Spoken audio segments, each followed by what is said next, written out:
Europe trembled as revolution consumed France, and across the continent, rulers watched with fear as the old order began to crumble.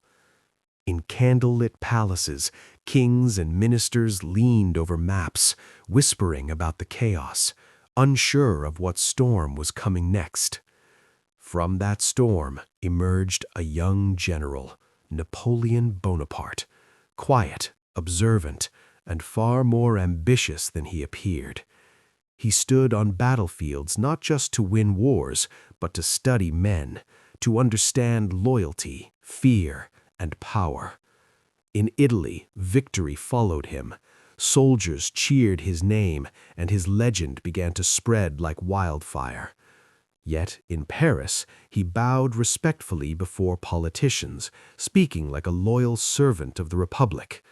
The leaders believed he was useful, controllable, perhaps even harmless.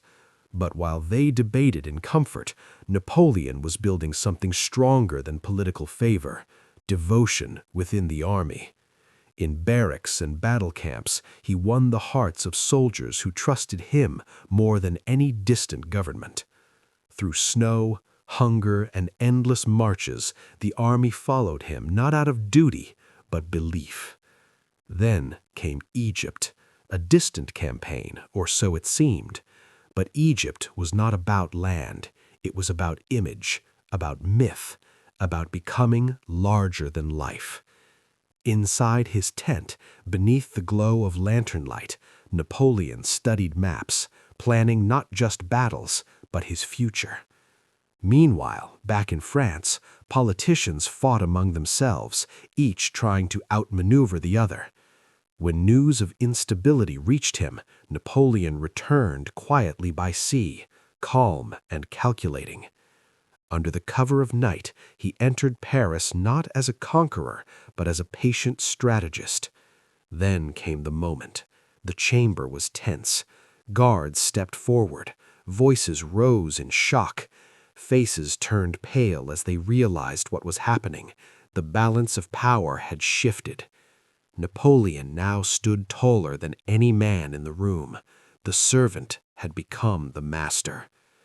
In 1804, before nobles and clergy, he crowned himself emperor, a symbol that he answered to no one.